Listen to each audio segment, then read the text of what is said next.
গণভোট সবার আগে বাংলাদেশ নয়। আছি আমি মিরাজ, সেই গ্রিপ পডকাস্টে।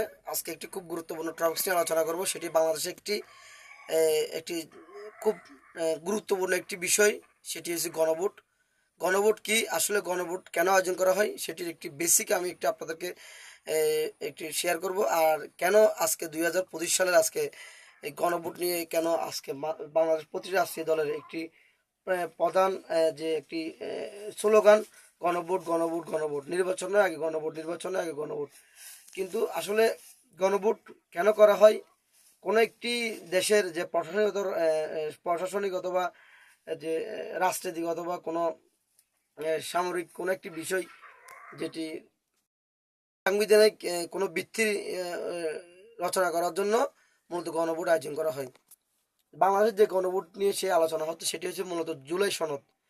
যে 24-এর গণ অভ্যুত্থানে, 24-এর যে গণবিপ্লবের যে ফেসিবাদ সরকার পতনের পরে ছাত্র জনতার যে আকাঙ্ক্ষা, যে বাস্তবায়ন, যে প্রতিফলন, যে জুলাই সনদ, সেই জুলাই সনদ পুরোপুরি বাস্তবায়নের লক্ষ্যে গণভোটের আয়োজন করতে যাচ্ছে সরকার। তো সেটি মূলত কিছু বাংলাদেশের রাজনৈতিক দল সেই গণভোটের পক্ষে নয়। তার মধ্যে একটি দল সবাই জানে। আসলে সবার আগে গণভোট, সবার আগে বাংলাদেশ নয়। সেই গণভোট আয়োজন এখন সময়ের দাবি।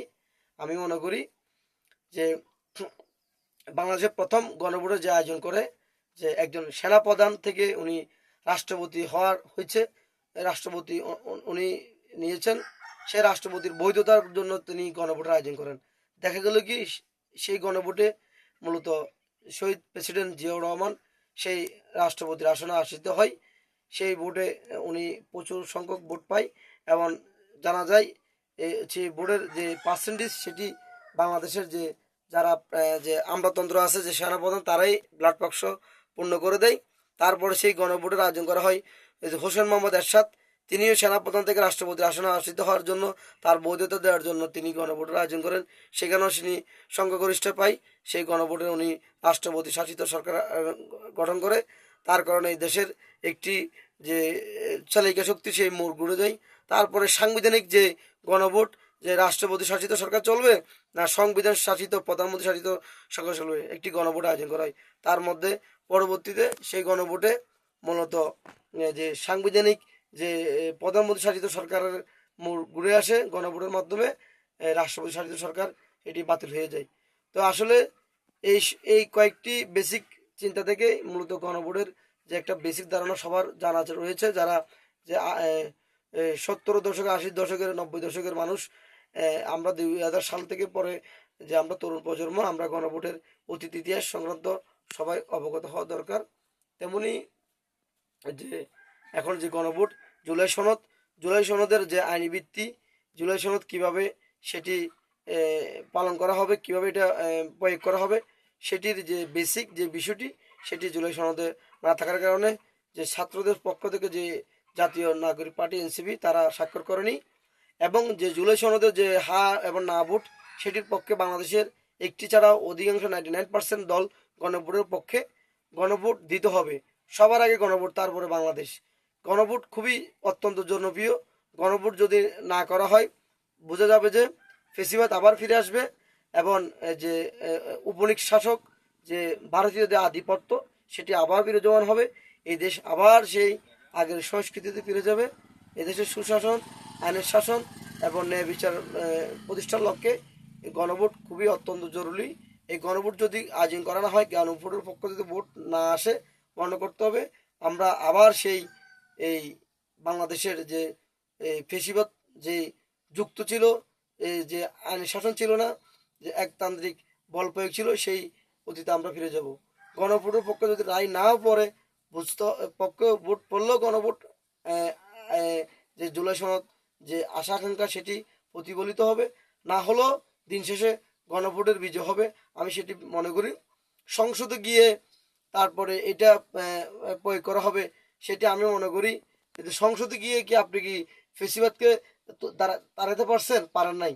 এটি আন্দোলনের মাধ্যমে রাজপথে ঝাঁপিয়ে পড়ে বর্ষা বিপ্লবের মধ্যে গণজোয়ার মোড়ে, গণবিপ্লব মোড়ে যে ফেসিবাদকে আপনি এই দেশ থেকে তাড়াইছিলেন। তো সংসদের মাধ্যমে কেন পারেন না আজকে 18 বছরে? এখন সংসদের কথা বলেন। আপনি তো এই দেশকে ডুবাতে যাচ্ছেন। এই দেশের মানুষের 18 কোটি 20 কোটি মানুষের আশা আকাঙ্ক্ষাকে আপনি ধ্বংস করতে যাচ্ছেন। আপনার যে একটা এখন সাংবিধানিক কথা বলেন, হ্যাঁ, সংসদের কথা বলেন, কোথায় ছিল আপনার এত 18 বছর সংবিধান? এই দেশের পৃথিবীতে যুগে যুগে কোনো একটি বিষয় বেসিক, যেটির কারণে কিছু কিছু বিষয় আছে যে গণবিপ্লব, গণ অভ্যুত্থান, সেখানে আপনার যুদ্ধ, আপনার যে পলিসি, আপনার যে প্রশিক্ষণ, আপনার যে সানজু একটি কথা বলেছিল যে কাল অফ ওয়াটে, আপনি যুদ্ধ শুরু করার জন্য হাজারো 100 থিওরি আপনি প্রণয়ন করছেন। দেখবেন যুদ্ধ শুরুর আগে চোখের পলকে আপনার সকল থিওরি আপনার থেকে নস্যাৎ হয়ে যাবে। তখন আপনি তখন তৎক্ষণিক আপনার যুদ্ধের থিওরি আপনাকে প্রণয়ন করতে হবে।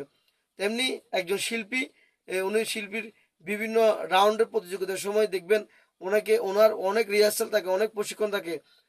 দিন শেষে দেখবেন হঠাৎ করে ওনাকে এমন একটা বিষয় দেওয়া হবে, এর উপরে ওনাকে কি করতে হবে, গান তৈরি করে ওনাকে কি করতে হবে, প্রকাশ করতে হবে। তখন বোঝা যায় তিনি কতটুকু শিল্পী, কতটুকু পর্যায়ে। তো এখন আপনার থেকে গোলা বারুদ আছে, অস্ত্র আছে, সশস্ত্র বাহিনী আছে, সব কিছু আছে। দিন শেষে দেখবেন আপনি এগুলা ছাড়াই আপনি যুদ্ধ জয় করবেন, সামান্য একটি কৌশল, সামান্য একটি বুদ্ধি, সামান্য একটি থিওরির কারণে। তাই বলবো আপনি সংবিধান, সংসদ এগুলো না দেখিয়ে আপনার থেকে সবার আগে এই যে জাতির স্বার্থে, দেশের স্বার্থে, জনগণের স্বার্থে, মানুষের কল্যাণে আপনার থেকে গণভোট আয়োজন করতে হবে। গণভোট নির্বাচন আগে গণভোটের পক্ষে হা আসতে হবে। হা আসুক বা না আসুক, দিন শেষে গণভোটকেই জাতীয় শক্তি, জাতীয় মুক্তি, এই দেশের লক্ষ কোটি তৌহিদি জনতা বাংলাদেশের প্রতিফলিত হবে। আসসালামু আলাইকুম।